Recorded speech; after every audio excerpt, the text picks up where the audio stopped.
আসসালামু আলাইকুম। Recipe idea থেকে আমি আয়রা বলতেছি। আমি আপনাদেরকে খুবই সহজে আলুর চপ বানিয়ে দেখাবো।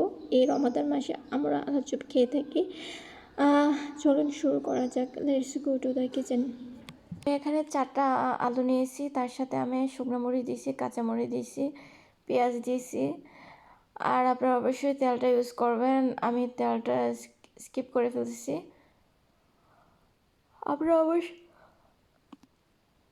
আপনারা অবশ্যই তেলটা ইউজ করবেন। আমি তেলটা স্কিপ করে ফেলছি।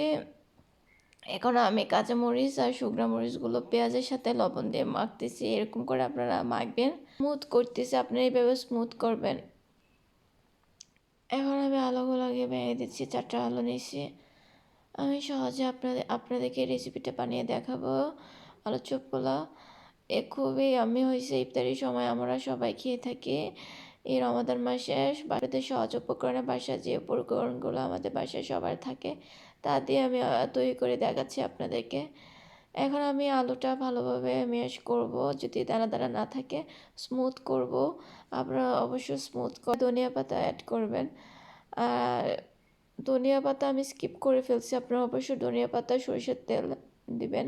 এরকম হয়েছে, আমি একটা শেপ বানাচ্ছি। আপনারা এরকম করে শেপ দিতে পারেন, আর আপনাদের পছন্দ মতোও দিতে পারেন। আমি সবগুলো এখন শেপ দিব। তারপর আমি এখন বেসনটাকে করবো। দেখেন আর অলমোস্ট হয়ে গেছে। সবগুলো শেপ তৈরি করতেছি। আপনারা এইভাবে সবগুলো শেপ তৈরি করবেন। দেখেন অলমোস্ট আমার শেপগুলো হয়ে গেছে। আমি এখন 1 কাপ বেসন নিয়েছি। এখন আমি বেসনগুলোকে ভালোভাবে চালবো। আপনারা অবশ্যই বেসনটাকে চেলে নেবেন। আমি বেসনটাকে চেলে নিয়েছি, দানা দানাগুলো ফেলে দেবো। আপনারা চেলে নেবেন যাতে দানা দানা না থাকে। আমি 1 চামচ জিরার গুঁড়া দিয়ে দিচ্ছি, ভাজা জিরার গুঁড়া। আর 1 চামচ মরিচের গুঁড়া দিয়ে দিচ্ছি। 1 চামচ লবণ দিয়ে দিচ্ছি। 1 চামচ বেকিং পাউডার দিয়ে দিয়েছি। এখন আমি ভালোভাবে একটা ডো তৈরি করবো। আমি হাত দিয়ে করতেছি। দেখেন আমি একটা স্মুথ তৈরি করেছি হাত এ করে। আবার স্মুথটা এরকম হয়েছে, আপনাদেরটা এরকম হবে। আমি আপনাদেরকে দেখার সাথে ভালোভাবে দেখাচ্ছি এরকম স্মুথ হবে। আমার ডোটা অলমোস্ট হয়ে গেছে।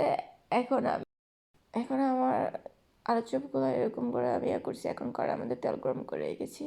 এখন আমি একটা দিয়ে দিয়েছি। আপনারা দেখেন এভাবে গরম তেলে আস্তে মিডিয়াম বা লোতে আমি গ্যাসের চুলাটা রেখেছি। আমি সবগুলো দিয়ে দিচ্ছি। আমি অল্প অল্প করে এটাকে আস্তে আস্তে ভাজবো। আমি 2 মিনিট পর আসলাম। 2 মিনিট পর আসার পর আমার কালারটা এরকম হয়েছে। এরকম স্মুথ। আমি আবার উল্টে পাল্টে সবগুলো দিয়েছি। আপনারা উল্টে পাল্টে সবগুলো দেবে।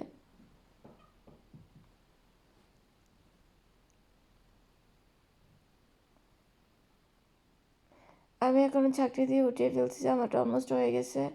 আমি একটা ভেঙে আপনাদেরকে পরিবেশন করে দেখাচ্ছি। আর ওটা দেখেন অনেক স্মুথ হয়েছে, অনেক হয়েছে। ওই যে আমি আপনাদেরকে ভেঙে দেখাচ্ছি কত কি ইয়ে হয়েছে। সো আমার রেসিপিটা যদি আপনাদের কাছে ভালো লেগে থাকে আপনারা আমাকে লাইক শেয়ার ও সাবস্ক্রাইব করে দিবেন। আপনারা সবাই সুস্থ থাকবেন, ভালো থাকবেন। সবাইকে রমাদানের শুভেচ্ছা। আল্লাহ হাফেজ।